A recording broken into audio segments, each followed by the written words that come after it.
کیونکہ قرآن مجید میں بھی آتا ہے وَقَدِّمُوا لِأَنفُسِكُمْ، اپنے نفسوں کے لیے آگے بھیجو. کیا چیز؟ یعنی اولاد پیدا کرو جو تمہارے بعد تمہاری وارث ہو، اور آگے بھیجو سے مراد یہ ہے کہ تمہارے لیے صدقہ جاریہ بنے، تمہارے نیک اعمال میں اضافے کا ذریعہ بنے. کیونکہ بچے ماں باپ کے لیے جنت میں داخلے کا ذریعہ ہیں. یہ ذمہ داری کیوں قبول کریں، کیوں بوجھ اٹھائیں، کیوں تکلیفیں اٹھائیں، کیوں مشقتیں کریں، کیوں پیدا کریں، کیوں دودھ پلائیں، کیوں انگلی پکڑ کے چلنا سکھائیں، کیوں ان کے ناک صاف کریں اور کیوں ان کی نیپی صاف کریں. وائے، ہمیں کیا ملے گا؟ یہ تو بڑے ہو کر پتہ نہیں ہمیں پوچھیں گے بھی یا نہیں.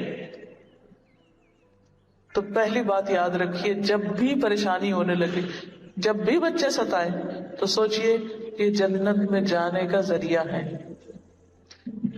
حدیث میں آتا ہے نبی صلی اللہ علیہ وسلم نے فرمایا کسی مسلمان کے اگر 3 بچے مر جائیں، یعنی زندہ رہے تو اور فائدہ، اور اگر پیدا کر کے وہ فوت بھی ہو گئے، کیونکہ بعض اوقات ایسا ہوتا ہے نا کہ بعض عورتیں جو ہے وہ کنٹین نہیں کر پاتی ہیں حمل کو یا پریگنینسی کو، تو پھر بہت ڈپریشن میں جاتی ہیں، یا عورت کے اوپر بہت سخت ترین وقت آتا ہے اس کے بعد.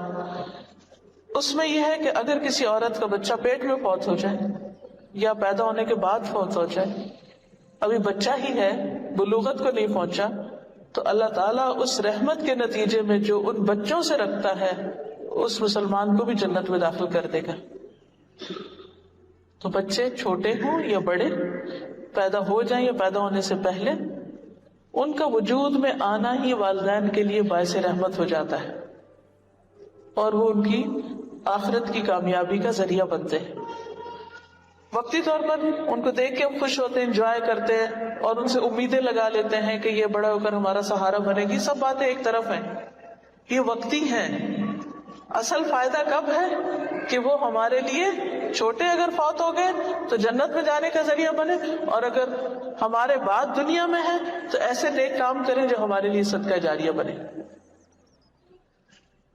نبی صلی اللہ علیہ وسلم نے فرمایا جب کسی آدمی کا بچہ فوت ہو جاتا ہے تو اللہ تعالیٰ فرشتوں سے فرماتا ہے کیا تم نے میرے بندے کے بچے کی روح قبض کر لی؟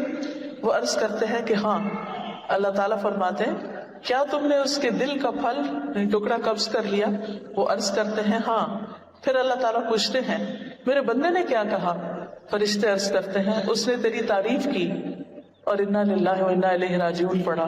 تو اللہ تعالیٰ فرماتے ہیں کہ میرے بندے کے لیے جنت میں ایک گھر بناؤ اور اس کا نام بیت الحمد رکھو. یعنی اگر بچے زندہ ہیں تو بھی، اور اگر فوت ہو جائے اور انسان صبر کرے تو اس بچے کے جانے پر ایسا محل انسان کو ملے گا کہ جس کا نام بیت الحمد ہے. ہم تعریف کو کہتے ہیں نا کہ ایسا گھر جس کو دیکھتے سب تعریف کرنے لگے، ایسا گھر وہاں انسان کو ملے گا. دنیا میں آپ دیکھیے کہ آپ کئی گھروں کے پاس سے گزرتے ہیں تو آپ ایک دم کہتے ہیں کہ کیا خوبصورت گھر ہے، کتنا زبردست ڈیزائن ہے، اور بعضوں کا تو رک جاتے ہیں، بعضوں کا تصویر اتارنے لگتے ہیں، بعضوں کا دیکھ کے انجوائے کرتے ہیں، تمنا کرتے ہیں ہمارا بھی ایسا گھر ہو. لیکن اللہ تعالیٰ زندگی میں مختلف امتحان لا کر ایک بڑی نعمت سے انسان کو نوازتا ہے، اس لیے اس کی قدر کرنی چاہیے. ایک اور حدیث میں آتا ہے کہ ایک شخص نبی صلی اللہ علیہ وسلم کی خدمت میں حاضر ہوا، اس کے ساتھ اس کا بیٹا تھا. آپ نے اس شخص سے پوچھا کہ کیا تم اس سے محبت کرتے ہو اپنے بچے سے؟ اس نے عرض کیا اللہ تعالیٰ آپ سے ایسی محبت کرے جیسی محبت میں اپنے اس بچے سے کرتا ہوں. کیا بتانا مقصود تھا کہ میں بہت زیادہ محبت کرتا ہوں اپنے بچے سے. اس کے کچھ دن بعد بچہ فوت ہو گیا. جس بچے سے وہ باپ بہت پیار کرتا تھا فوت ہو گیا. آپ نے اس بچے کو نہیں دیکھا تو اس کے والد سے پوچھا کہ وہ بچہ کدھر ہے جس سے تم اتنی محبت کرتے ہو؟ تو اس نے بتایا کہ وہ بچہ فوت ہو گیا. تو آپ نے فرمایا کیا تم اس سے خوش نہیں ہوتے کہ تم جنت کے جس دروازے پہ جاؤ گے تم اپنے بچے کو پاؤ گے، وہ تمہیں ویلکم کرے گا وہاں، اور وہ تمہارے لیے جنت کا دروازہ کھولنے کی کوشش کرے گا. بالکل ایسے ہی جیسے ننھے منھے بچے ہوتے ہیں نا کہ باپ گھر میں آئے تو وہ کرسی لا کے کھینچ کے ان کی کنڈی کھولنے کی کوشش کرتے ہیں، اور وہ اس بات کے منتظر ہوتے ہیں، ایکسائٹیڈ ہوتے ہیں کہ امی آ گئی، امی آ گئی، ابا آ گئے، ابا آ گئے. ہر روز آپ نے دیکھو گھر میں ایک نعرہ ضرور اٹھتا ہے ابا آ گئے یا امی آ گئی. تو بالکل اسی طرح جس طرح دنیا میں وہ ویلکم کرتے ہیں، اسی طرح آخرت میں جنت میں بھی وہ ویلکم کریں گے اور والد کے لیے جنت کا دروازہ کھولیں گے.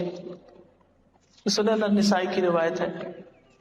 اس لیے بچوں کو صرف مصیبت، ذمہ داری، پاؤں کی زنجیر یا بے آرامی کا باعث یا ایک مشقت نہ سمجھیں. جب بھی تکلیف ہونے لگے، جب بھی آپ ان کی وجہ سے ریسٹرکٹیڈ فیل کریں، کیونکہ کئی مائیں تو ہائے مصیبت. کئی عورتوں کو میں نے دیکھا ہے پریگنینسی ہوتے ہی غمگین ہو جاتی ہیں، پریشان ہوتی ہیں جب ایک اور مصیبت آنے لگی. یہ سوچ نہیں ہونی چاہیے. یہ اللہ کی ایک امانت ہے جس کے لیے اللہ نے آپ کو چنا ہے.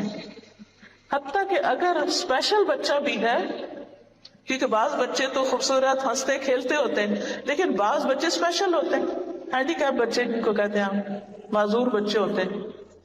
اب اس کا تو کسی کو پتہ چل جائے تو ماں باپ کو رو رو کے برا حال ہو جاتا ہے. ان کی پریشانی کا عالم تو دیکھا نہیں جاتا.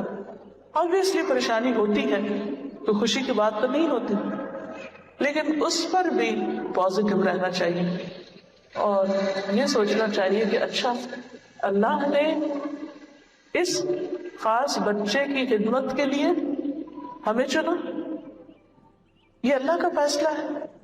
اس نے اوروں کو دوسری طرح کے بچے دیے اور مجھے اس طرح کا خاص بچہ دیا.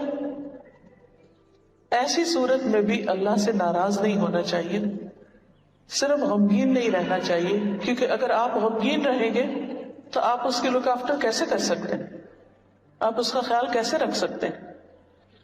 اللہ تعالیٰ کی اس دنیا میں کوئی بھی چیز بیکار نہیں ہے. اس بچے کے آنے کا بھی کوئی مقصد ہے، اس کے پیچھے بھی کوئی سبق ہے. وہ چاہے تو بہترین سے بہترین حالت میں پیدا کر دے، وہ چاہے تو انتہائی ذہین بچہ آپ کے گھر میں پیدا کر دے، لیکن اگر وہ اسپیشل بچہ اور آپ کو اس سے دنیا کا کوئی فائدہ نظر نہیں آ رہا ہے تو بھی صبر سے کام لیجیے، وہ آخرت میں عظیم اجر کا باعث ہوگا. بچوں کو پالنا تو ویسے ہی باعث اجر ہے، لیکن خاص بچوں کو پالنا کئی گنا زیادہ باعث اجر ہے، کیونکہ آپ نے ان کو صرف دیا ہے، ان سے آپ کو ملا کچھ نہیں، لیکن ان کے ذریعے اللہ نے معلوم نہیں کس کی ہدایت، کس کے شکرانے اور کس خاص مقصد کے لیے اس کو آپ کے ہاں پیدا کیا. اور کبھی یہ نہیں سوچنا چاہیے کہ یہ بطور سزا کسی کا کوئی پیدا ہو گیا، یا کوئی ماں باپ کا گناہ ہوگا، یا کوئی ایسی غلطی ہوگی ان کی جس کی وجہ سے ان کو ایسے بچے ملے. اور جب کوئی بچہ بہت ذہین یا بہت خوبصورت یا بہت اچھا پیدا ہو تو یہ کبھی نہیں سوچنا چاہیے کہ یہ بڑا ہمارا کمال ہے کہ ہم ایسے ہیں تو اس وجہ سے اللہ نے ہمیں یہ دیا ہے. وہ بھی اللہ کا فیصلہ اور اللہ کا شکر ادا کرنا چاہیے کہ اس نے ہمیں ایک بہترین نعمت سے نوازا. تو جس حال میں بھی اللہ رکھے اس حال میں راضی رہیں.